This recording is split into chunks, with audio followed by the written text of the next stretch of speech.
This video shows a group of Russian soldiers surrendering to Ukrainian troops outside the Russian border town of Sudzha. The surrender came during Kyiv's biggest attack on Russian soil to date. Ukrainian forces have managed to push at least a dozen miles into Russia in just a few days, which has been a huge shock for Russia and for the West. Місто контролюється Збройними силами України. In the first few days after the incursion, many details were unclear.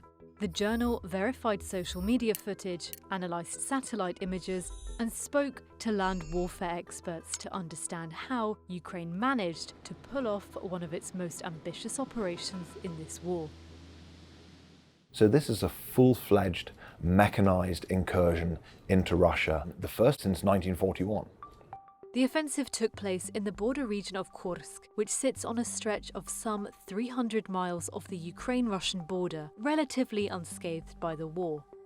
While Russia did launch its 2022 invasion from this part of the country, they were then pushed back. It hasn't become a front line like the front line within Ukraine. But the status quo in this area of the border was broken in May 2024, when Russian forces crossed into Ukraine from the Belgorod region, targeting the country's second largest city of Kyiv. Over the following months, President Volodymyr Zelensky and other Ukrainian officials publicly expressed fears of a similar Russian attack on Ukraine's northern region of Sumy. Some military experts the journal spoke with said these reports have been coming mainly from Ukrainian sources and suggested this could have been a tactic by Kyiv to allow it to build up its own forces in the region without too much scrutiny. And there have been other, more obvious preparation tactics. The one thing that the Ukrainians have done very successfully ahead of this assault was to strike Russian infrastructure in Kursk region.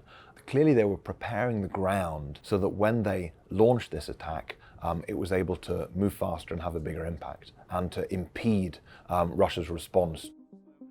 In early August, hundreds of Ukrainian troops crossed into Russia. Українська армія вміє дивувати. It's completely unprecedented. Ukrainian commandos have gone over the border before during the war and they've staged raids and then withdrawn after a few days. These units tended to be lightly armed. They came in, they caused a bit of trouble and they left. What's different this time is that Ukraine has sent much more serious forces in. So we've seen tanks moving in, we've seen armoured vehicles, drones, air defence missiles, serious artillery being used. It also came as a surprise that Ukraine, which is struggling with a lack of manpower, would want to open a new front. The main fighting is in northeast Ukraine, east Ukraine, southeastern Ukraine. No one was expecting for the Ukrainians to actually attack mainland Russia, least of all the Russians. A week into the incursion, the Ukrainian military claimed it controlled 386 square miles of Russian territory and more than 80 settlements. This sparked a mass evacuation in Russia and an angry response from President Vladimir Putin. Главная задача стоит, безусловно, перед Министерством обороны. Выбить противника с наших территорий.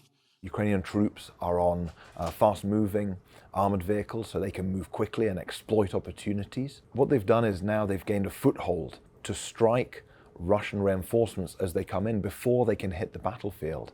This video, corroborated by the journal, shows a Russian military convoy some 20 miles from the border with Ukraine, apparently smashed by a Ukrainian strike.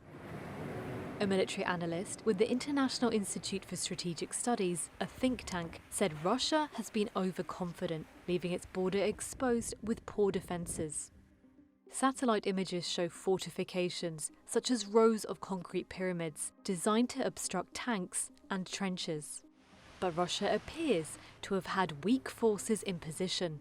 By analysing road signs, foliage and satellite images, the journal was able to geolocate this clip to an area close to a border crossing near Sudzha. The video shows a group of men in military uniform surrendering with a white flag. Ukrainian units we've spoken with told us that it was mostly conscripts who were based there. They were quickly overrun by Ukrainian forces. Despite the apparent successes, questions remain over how much this operation will cost Ukraine and what it was attempting to achieve. Military analysts say Kyiv is seeking to divert Moscow's resources away from other parts of the front line, where Ukrainian forces are under intense pressure. The problem is that Ukrainian forces are already threadbare on the Eastern Front. By sending in more Ukrainian troops, they're taking a risk by thinning out those forces in the east even more and allowing Russia potentially to take advantage. If Russia is able to strike back and bring its size and strength to bear in the Kursk region, Ukrainians will start to ask, was it worth risking all of these troops and all of this equipment on this incursion? Several experts the journal spoke with suggested that Kyiv might be pursuing non-battlefield goals. There's a bigger point here, which is about narratives. We're coming up to US presidential elections in November. Ukraine wants to give a message to whoever is going to be the next president of the United States. Ukraine can win, and that it is worth sending billions of dollars more in military aid to back up Ukraine because it's not out of this fight yet.